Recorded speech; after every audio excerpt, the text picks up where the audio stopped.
அனைவருக்கும் அன்பான வணக்கங்கள்.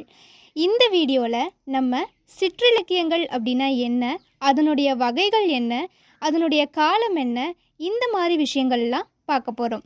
வாங்க வீடியோக்குள்ளே போகலாம்.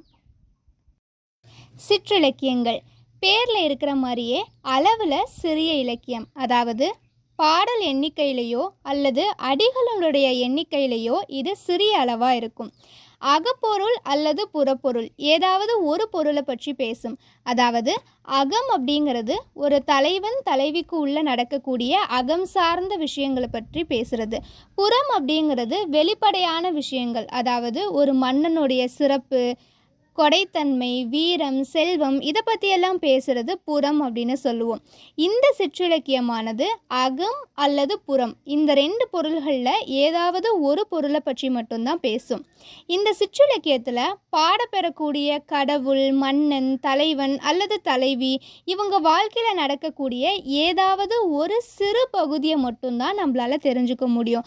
அவங்களுடைய ஒட்டுமொத்த வாழ்க்கை வரலாறையும் நம்மளால் தெரிஞ்சுக்க முடியாது.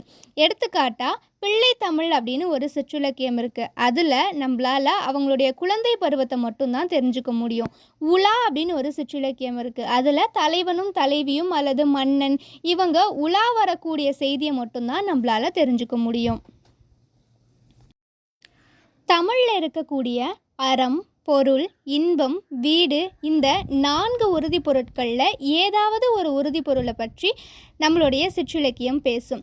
சிற்றிலக்கியத்தினுடைய காலம் அப்படின்னு பார்த்தா சங்க காலம். கிபி 15ஆம் நூற்றாண்டில் இருந்து 19ஆம் நூற்றாண்டு வரைக்கும் சிற்றிலக்கிய வகைகள் மேலோங்கி இருந்ததுனால இந்த காலத்தை நம்ம சிற்றிலக்கிய காலம் அப்படின்னு சொல்கிறோம். சிற்றிலக்கியத்தை வடமொழியில் பிரபந்தம் அப்படிங்கிற சொல்லால் குறிக்கிறாங்க.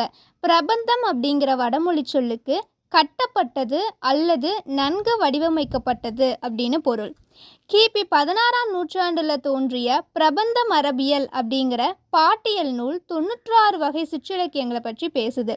வீரமாமுனிவர் இயற்றிய சதுரகராதி 96 வகை சிற்றிலக்கியங்களை குறிப்பிடுது.